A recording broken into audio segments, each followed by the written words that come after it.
All right, let's jump right in. We're going to tackle a really core challenge in modern software today.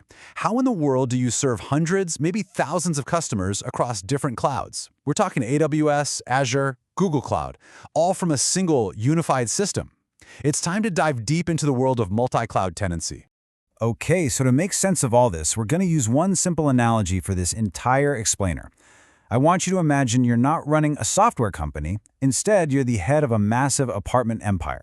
You own buildings in totally different cities, and each city has its own rules. Think of these cities as different cloud providers. Your job is to manage all your renters, your tenants, efficiently and securely across your entire empire. Just keep that picture in your mind. So here it is, the formal definition. Multi-cloud tenancy is exactly that architectural puzzle. It's all about serving all your customers, your tenants, from one single software system that actually stretches across all those different cloud cities. This is the blueprint for your entire apartment empire. Okay, first things first. We need to figure out who's who in this whole operation. Let's break down the key players using our landlord analogy. It'll make everything click. You know, when you look at it this way, it's actually pretty straightforward. Your tenant, that's just your customer. Easy enough. The cloud service provider, or CSP, that's the city itself, like Amazon's AWS or Microsoft's Azure. Going multi-cloud just means you own buildings in more than one of these cities. And multi-tenancy, well, that's the real art, isn't it? It's putting a bunch of different renters into the same building while making sure they all stay separate and happy. So you might be asking, why? Why go through all this trouble? Why build your empire across so many different cities? Well, this quote right here really gets to the heart of it. Maybe you want to avoid being stuck with one city's laws. That's what we call vendor lock-in. Or maybe one city has way cheaper utilities for a certain type of work, so you build there to optimize your costs. Or, hey, sometimes a customer has to live in a specific city for legal reasons, a concept called data residency. You've got to have a building there for them.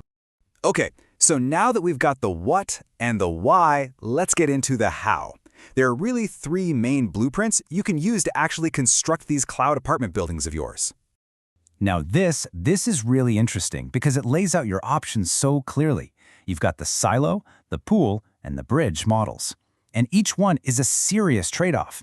The silo model, that's your private luxury condo. You get maximum isolation, but wow, is it expensive. Then you have the pool model, which is like a shared university dorm, super cost-effective, but way more complex to manage.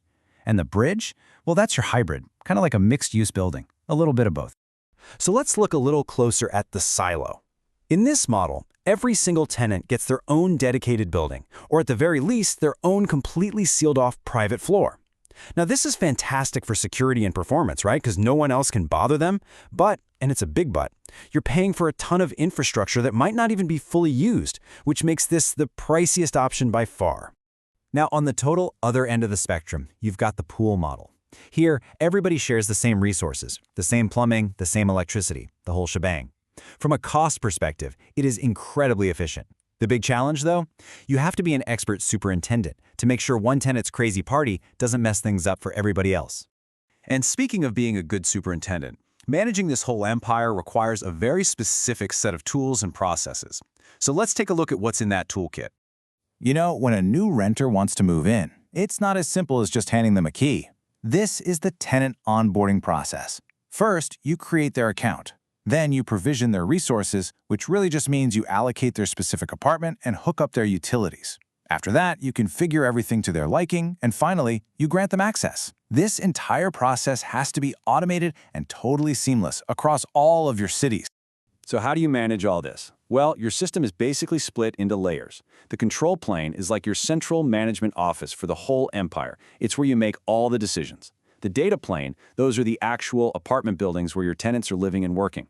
And the cloud abstraction layer, now that's the magic piece. It's like having a master key that somehow works for all your buildings in AWS, Azure, and GCP, so you don't have to learn each city's unique rules from scratch.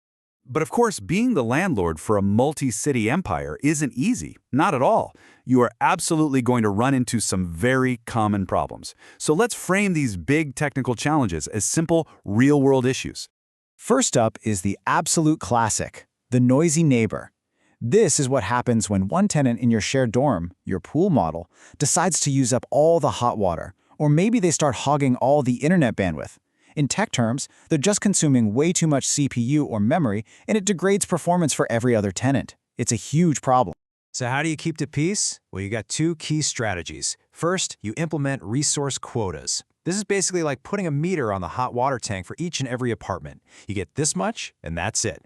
Second, you can use something called tenant sharding. If you know a particular tenant is prone to being, well, noisy, you might strategically move them to a building with fewer neighbors to minimize the disruption.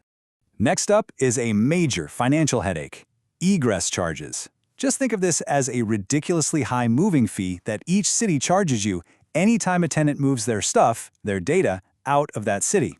So if a customer needs to move a lot of furniture from your building in AWS over to your building in Azure, it can get very, very expensive and fast.